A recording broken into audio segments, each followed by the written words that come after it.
दोस्तों, सतपाल इंदौरा भगत YouTube channel के ऊपर आपका स्वागत है। मैं सुनील कुमार इंदौरा।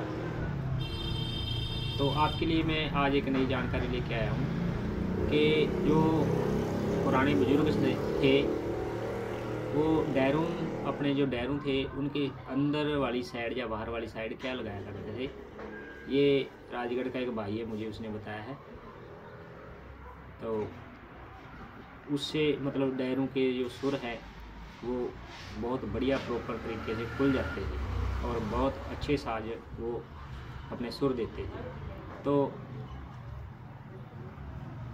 एक तो जो पहले की जैसे कोठड़ी होती थी ना, पुरानी कोठड़ियाँ जहाँ पर चूल्हा होता था कोठड़ी के अंदर, तो साज के काठ को, साज का जो काठ है अंदर वाली साइड, ये वाली साइड बिना मंडा हुआ खुला, इस काठ को कोठड़ी में टांग देते हैं। जैसे जहाँ पर चूल्हा था, चूल्हे के ऊपर वाली साइड जो छत होती ना, वहाँ पर उस काठ को ऐसे टांग देते थे।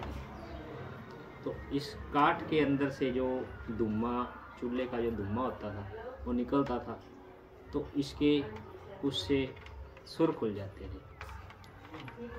इस काठ को, अंदर वाली साइड जो लकड़ी की काठ है, इससे सुर खुल जाते थे, कहते हैं।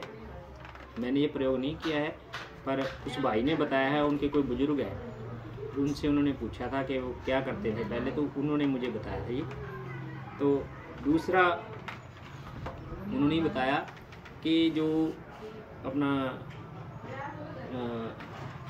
5-6 प्रकार के मेवे, जिनमें अपना बादाम, काजू, दाख, अखरोट, चुहारे, इस प्रकार के जैसे पंचमेवा, मिश्री, तो उसको क्या करते थे कि जैसे किसी मिट्टी के बर्तन में अंगारे डाल के ना, कोयले, आग, अग्नि के, जलती हुई अग्नि के अंगारे, जो कोयले होते हैं, जो चेतन कोयले, तो उस अंगारों के ऊपर अपना वो मेवा रख देते थे। अंगारों के ऊपर मेवा रख के इस काठ को उसके ऊपर ऐसे रख देते थे, ऊपर से ढक देते थे किसी चीज़ से। जो धुआं होता था ना उसका, उस धुएं से, जो पंचमेव का धुआं उठता था अग्नि से, तो उस धुएं से इसके रोम खुल जाते थे काठ के, और काठ बहुत अच्छी सुर देता। ये उन्होंने दूसरा प्रयोग बताया था। तीसरा प्रयोग उन्होंने बताया था कि अपना जो क्या कहते हैं कि तीसरे प्रयोग में उन्होंने बताया था कि वो दारू लगाते थे, देसी घर की काढ़ी हुई दारू डैरों को लगाते थे।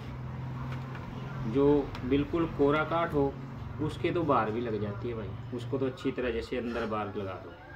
अगर जिसके जो पहले चल रहा है साज और उसके कलर कर दिया गया है बाहर वाली साइड, अंदर तो कलर करना ही नहीं होता, बाहर वाली साइड अगर कलर कर दिया गया तो अंदर वाली साइड लगाते थे काठ के अंदर, दोनों ओर, इधर इधर, मान लो 5-5, 6-6 बार लगा देते थे। उससे डैरों के सुर खुल जाते थे। उसके बाद मान लो जब वो मंडाई करते थे, दोबारा जब डैरू हो जाता था तो तब वो फिर लगा लेते थे। साल में 2-3 बार लगा लो तो बहुत रहती है। देसी दारू जो घर की होती है, ये भी डैरों के सुर को खोल के रख देती है। तो एक भाई का फ़ोन आया था मेरे पास, वो अपना सब्सक्राइबर है, उसने बताया था, उसका कमेंट भी आया था कि हम तो भाई किसी ने बताया है या उनके बुजुर्ग लगाते होंगे कि जो लहसुन होती है ना, उसको डैरू के काट के अंदर घिस देते थे, इसके अंदर वाली साइड अंदर घिसाने से, या उसका रस निकाल के लहसुन का उसको अंदर लगा देते, उससे भी डैरू के सुर खुल जाते थे। तो ये कारगर प्रयोग ही है, क्योंकि जो डैरू कल्चर, अभी हम तो इस लाइन में नए हैं। जो पुराने बुजुर्ग थे उन्होंने डैरू बजाए हैं, भजन गाए हैं, और उनके जैसे तो हम अब कर भी नहीं सकते, साज बजा भी नहीं सकते।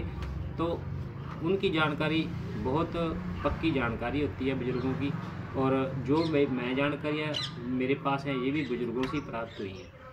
तो वो पक्के समझिए थे और पक्के साजबाज थे, तो वो जो करते थे ठीक ही था। अभी मैंने एक काढ़ा तैयार किया है, मैंने प्रयोग किया है। प्रयोग करने के बाद वो मैं अभी वीडियो डालूँगा उसकी, कि डैरों के रोम कैसे खोले जाएं, उससे आप डैरू के रोम को खोल सकते हैं। वो भी बहुत अच्छा बना है और मैंने प्रयोग कर लिया है। अभी मैं उसकी वीडियो डालूँगा। तो ये एक छोटी सी जानकारी मैं आपके लिए लेके आया था। तो अगर आप भाई लोग हैं जो आप अपने डैरों को या साज को क्या लगाते हैं जिससे आपके डैरों के साजों के रोम खुल जाते हैं और अच्छी आवाज़ होती है, इससे एक्स्ट्रा अगर आपके पास कोई जानकारी हो तो आप कमेंट करें, और ताकि और भाइयों का भी भला हो, दूसरों को भी ये जानकारी मिल जाए, अलोप हो रही जानकारी को बचाया जाए। तो अब तक के लिए आपका बहुत बहुत धन्यवाद। आप जी को जय श्री राम, जय श्री राम, जय श्री राम।